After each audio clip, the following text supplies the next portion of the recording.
Imagine what it would be like to wake up every day and see the world just a little bit different from those around you. To not fit in, to not get the jokes when other people tell a joke. This is what a child with Asperger's feels like every day. My son Zachary is 16 years old. Just over 2 years ago, they diagnosed him with Asperger's syndrome. They had misdiagnosed several times over the years, and finally when he turned 14, they felt confident enough to diagnose him with Asperger's. After we received the diagnosis, I started to research, learn more, try to figure out how to help him, and to know just a little bit more myself. I'd like to share with you a little bit about that information today.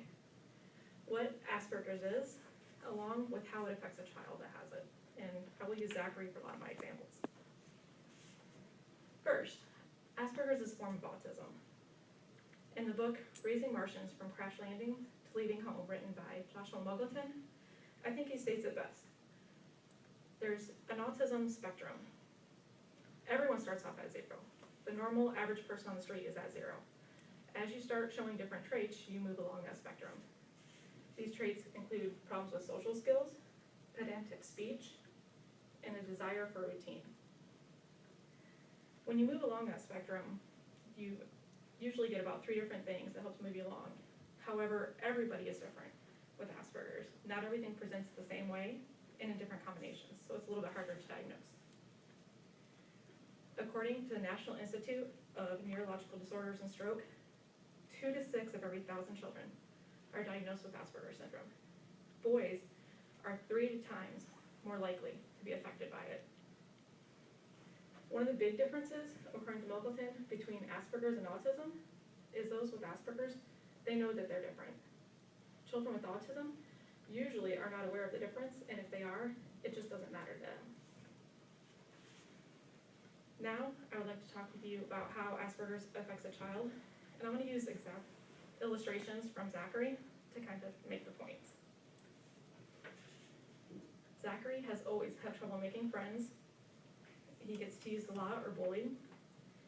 He doesn't do well with reading facial or body language. He just doesn't understand. He becomes obsessed with certain subjects and learns everything he can about it and talks constantly about it, which most people don't understand, and when he's continually talking about it, it leads to him getting made fun of or people just avoiding him altogether.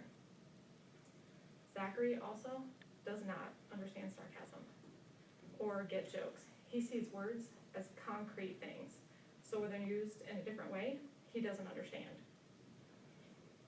When he was a kid, you can make a comment like, "It's raining cats and dogs outside," and at one point he would really go to the window to look to see.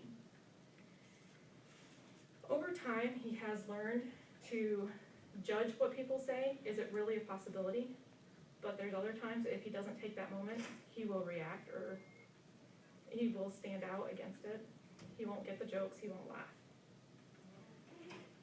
He also does not show any facial expressions, usually himself. He doesn't react to things such as pain the way that we would. He sprained his ankle about 2 years ago now. Took him to the orthopedics. They moved it around, poked and prodded it.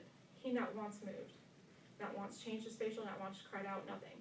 He had torn 3 ligaments and they had to cast it. If it wasn't for the fact that it was swollen, about the size of a softball on the side, you would have never known that there was even anything wrong. However, with all these obstacles that children with autism face, they can turn into amazing and successful adults. In the book here that I used, the Raising Martians from Crash Landings to Leaving Home, Joshua Muggleton is the writer. He was diagnosed when he was 15 with Asperger's. He now talks in public about Asperger's and has written a book. There are also several figures in history that are suspected of Asperger's. Those include Albert Einstein, Isaac Newton, and one of my favorites, Satoshi Tajiri, who is the creator of Pokemon. There is no cure for Asperger's. There's a way to help the kids use it and to deal with it, and I think it's a good thing. Muggleton also puts in his book what I think says it best. He says, if you learn how to use it, it can be an advantage rather than a disadvantage. I'd like to thank you all for allowing me to tell you a little bit about Asperger's and how it has played a part in children's life, including my son's